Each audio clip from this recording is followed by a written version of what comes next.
क्या कल्कि अवतार का जन्म इस दुनिया में हो चुका है? जी हाँ, वही कल्कि अवतार जो कलयुग के अंत में जन्म लेने वाले थे। लेकिन अभी तो कलयुग खत्म होने में 4,26,000 साल बाकी हैं। तो इस हिसाब से अगर देखा जाए तो कल्कि अवतार के जन्म लेने में अभी काफी टाइम है। लेकिन मनुस्मृति तो कुछ और ही कहती है। इसके अनुसार कलयुग वर्तमान समय में समाप्त हो चुका है। वैसे तो कलयुग की आयु मनुस्मृति के आधार पर भी 4,32,000 साल ही मानी जाती है। लेकिन इंसानों ने इतने ज्यादा पाप करने शुरू कर दिए हैं जिसकी वजह से कलयुग की जो आयु है वो 4800 साल ही रह गई है। और अगर कैलकुलेशंस के मुताबिक देखा जाए तो कलयुग को शुरू हुए 5000 साल बीत चुके हैं। इसका मतलब कलयुग 200 साल पहले ही खत्म हो चुका है। यही बात सदगुरु भी कहते हैं। सदगुरु के हिसाब से कलयुग खत्म हो चुका है और अभी हम लोग द्वापर युग में जी रहे हैं। लेकिन भैया आसपास ये जो घटनाएं हो रही है ना, जितना भ्रष्टाचार बढ़ रहा है, जितना पाप हो रहा है, पशु पक्षियों पर जिस प्रकार से अत्याचार हो रहा है, उसे देखकर तो मुझे कहीं से नहीं लगता कि कलयुग खत्म हो गया है। तो आज के इस वीडियो में हम इसी मुद्दे पर बात करने वाले हैं। हम जानेंगे कि क्या कलयुग वाकई में खत्म हो चुका है, और अगर नहीं हुआ है तो ये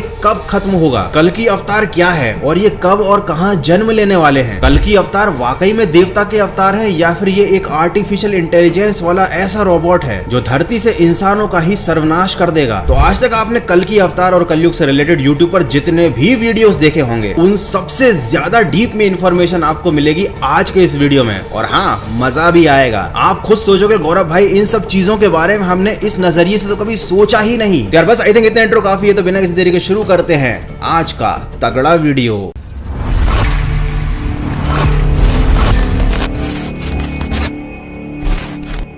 सबसे पहले तो मैं आपको कुछ बेसिक इंफॉर्मेशन देता हूँ। 4 युग होते हैं। सबसे पहला होता है सतयुग जिसमें सबसे कम बुराई होती है। उसके बाद आता है त्रेता युग जिसमें बुराई थोड़ी सी बढ़ती है। फिर आता है द्वापर युग जिसमें बुराई थोड़ी ज्यादा बढ़ जाती है। और उसके बाद आता है कलयुग जिसमें केवल बुराई का ही राज होता है। जब एक युग खत्म हो जाता है तो दूसरा युग शुरू होता है। और जब इन चारों युगों को मिला दिया जाता है तो वो बनता है एक महायुग, क्योंकि कलयुग के बाद दुनिया का अंत हो जाता है और एक नए युग की शुरुआत होती है। कलयुग को टोटल 4 भागों में बांटा गया है। पहले चरण में इंसानों की आयु 100 वर्ष के करीब होगी। दूसरे चरण में ये 50 साल रह जाएगी। तीसरे चरण में 25 साल और चौथे चरण में इंसान 12 साल में ही बूढ़ा होकर मर जाएगा। ये कलयुग टोटल चलेगा 4,32,000 साल। और वेदों के अनुसार अभी कलयुग का प्रथम चरण चल रहा है जो करीब 1,08,000 साल का है। अब तुम बोलोगे गौरव भाई हमें तो वैसे भी 100 साल ही जीना है, तो ये 4 लाख साल बाद क्या होगा, उससे हमें क्या मतलब। देखो टेक्निकली तो अभी कलयुग खत्म होने में 4,26,000 साल बाकी हैं। लेकिन जो रिसर्च मैंने किया है उसके अकॉर्डिंग कलयुग बहुत ही जल्द खत्म होने वाला है। इसका मतलब बहुत ही जल्द आपको कल्कि अवतार के दर्शन होने वाले हैं। देखो एक महायुग जो होता है वो 12,000 डिवाइन ईयर्स का होता है। ये डिवाइन ईयर्स होते हैं देवताओं के साल। एक डिवाइन ईयर 360 ह्यूमन ईयर्स के बराबर होता है। मतलब जब हम लोग 360 साल जी लेते हैं तब देवताओं का एक साल कंप्लीट होता है। अब देखो ऐसा तो होगा नहीं कि कलयुग जब खत्म होगा तो एकदम से सतयुग शुरू हो जाएगा। जो सारी चीजें खराब थी एकदम से अच्छी हो जाएंगी। सारे इंसान जो बुराई कर रहे थे वो अच्छे काम करने लगेंगे। तो पहले होता था सतयुग, फिर त्रेता युग, फिर द्वापर युग और फिर आता था कलयुग। और कलयुग के बाद फिर से कलयुग आएगा और उस कलयुग के अंत में शुरू होगा द्वापर युग। और द्वापर युग के बाद आएगा त्रेता युग और फिर उसके बाद आएगा सतयुग। मतलब ये सारी चीज रिवर्स में रिपीट होगी और इस पूरे युग को निकलने में फिर से 12,000 साल लगेंगे। मतलब ये जो पूरा सर्किल है कलयुग से लेके सतयुग तक का ये होगा करीब 24,000 डिवाइन ईयर्स का। अब मैं आपको एक साइंटिफिक और मजेदार फैक्ट बताता हूँ। हमारी धरती का जो एक्सिस है, जो टिल्ट एक्सिस है,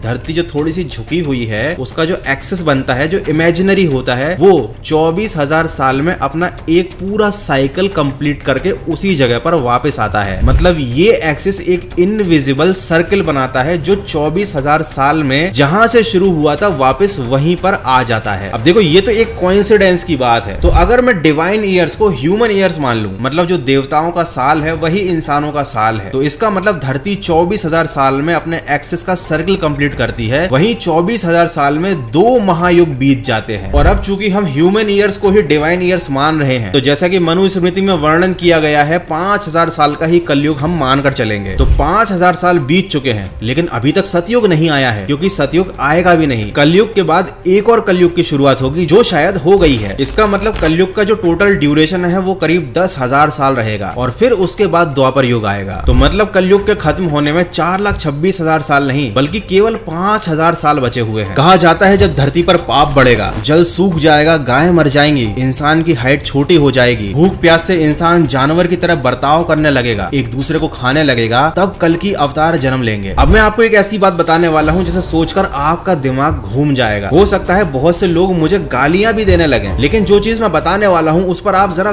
गौर कीजिए। जब भी ईश्वर धरती पर अवतार लेते हैं तो वो बुरे लोगों को मारते हैं ताकि बाकी बचे हुए अच्छे लोगों की रक्षा की जा सके। तो पुराने जमाने में 1 या 2 बुरे लोग होते थे जो पूरी जनता को परेशान कर रखते थे। भगवान आते थे धरती पर, अवतार लेते थे और उस बुरे इंसान को मार देते थे। लेकिन कलयुग में तो हर इंसान ही किसी शैतान से कम नहीं होगा। हर इंसान बुरे कर्म कर चुका होगा, अच्छाई पूरी तरीके से हर इंसान के अंदर से खत्म हो चुकी होगी। इतना भयानक नजारा होगा जिसकी आपने कल्पना भी नहीं की होगी। तो फिर भगवान आकर धरती पर किस किस को मारेंगे? तो इसका जवाब है भगवान धरती पर आकर इंसानों का ही खात्मा करेंगे, क्योंकि अब कलयुग में धरती पर कोई राक्षस या कोई शैतान बुराई नहीं फैला रहा है। इंसान ही इंसान का सबसे बड़ा दुश्मन बन चुका है। अब इसी चीज को मैं थोड़ा और नेक्स्ट लेवल पर ले आता हूँ। भगवान इंसानों का खात्मा स्वयं तो करेंगे नहीं। मुझे ऐसा लगता है कि कलयुग में कुछ ऐसा होगा जहाँ पर इंसान के द्वारा किया गया कोई ऐसा आविष्कार जो इंसान से भी ज्यादा समझदार और ताकतवर होगा, वही इंसानों को नष्ट कर देगा। और ऐसी चीज का डेवलपमेंट तो अभी शुरू हो चुका है जो है आर्टिफिशियल इंटेलिजेंस। आपने बहुत सारी हॉलीवुड मूवीज में ये चीज देखी होगी कि आर्टिफिशियल इंटेलिजेंस को एक समय पर आकर लगने लगता है कि इस धरती को अगर कोई नष्ट कर रहा है तो वो है इंसान। टर्मिनेटर मूवी में भी यही हुआ था। आर्टिफिशियल इंटेलिजेंस इंसानों का खात्मा करना चाहता था और मुझे ऐसा लगता है कि कलयुग में ये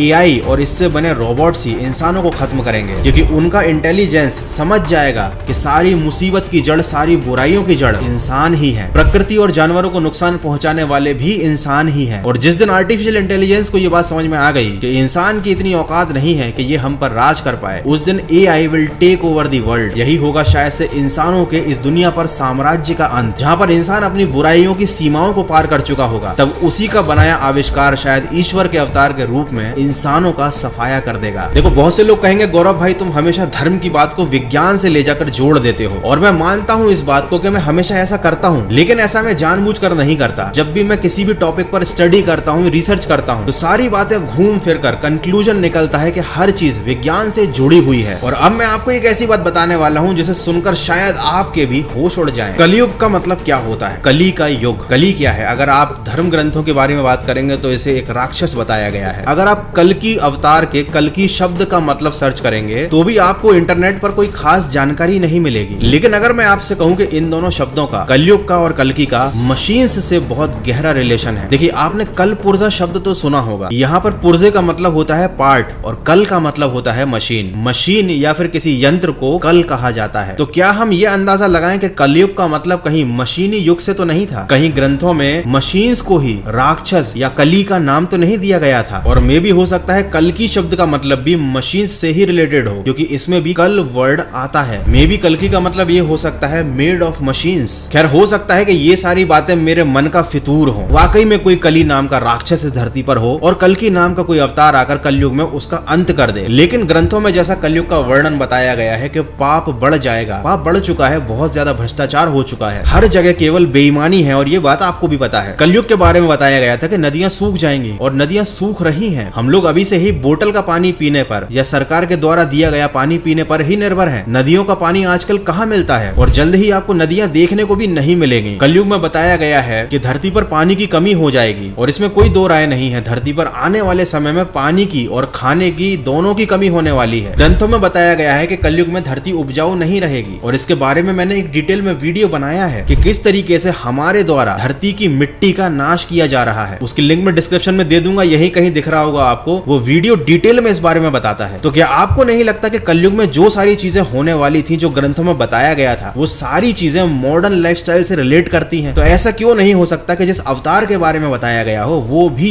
मॉडर्न लाइफ से ही रिलेट करता हो? हमारे द्वारा किया गया आविष्कार हमें हमारे ही कर्मों की सजा देगा और यही तो विधि का विधान है। ऐसा ही तो होता है ईश्वर का न्याय कि जब इंसान खुद ही अपने पैरों पर कुल्हाड़ी मारता है। आज नहीं तो आज से 10 या 20 साल बाद आपको इस बात का एहसास होगा कि इंसान ने आर्टिफिशियल इंटेलिजेंस नाम की ये खोज करके अपने आने वाले भविष्य के लिए कितनी बड़ी मुसीबत खड़ी कर ली है। हालांकि हो सकता है आज लोग मेरे इस स्टेटमेंट का मजाक उड़ाएं, लेकिन कल यही लोग इसी बात को अप्रिशिएट करेंगे। खैर, भगवान अवतार इंसान के रूप में ले या किसी मशीन के रूप में, मैं तो चाहता हूं कि भगवान जल्दी से जल्दी इस धरती पर आएं और बचे हुए अच्छे लोगों की रक्षा करें और इन बुरे लोगों का नाश करें, क्योंकि आज के समय में भी बुराई हद से ज्यादा फैल चुकी है। यार बस आज के वीडियो में इतना ही। आई होप कि आपको इस वीडियो में दी गई इन्फॉर्मेशन अच्छी लगी होगी। जो मैं आपको समझाना चाहता था वो आपको समझ आया होगा। और जब तक कल की अवतार जन्म नहीं लेते तब तक कोशिश करें कि आप और हम मिलकर आसपास की बुराई को खत्म करें। और अगर हम वो भी नहीं कर सकते तो कम से कम अपने अंदर की बुराइयों को ही खत्म कर लें। अगर हर इंसान ये कर लेगा तो शायद किसी अवतार को जन्म लेने की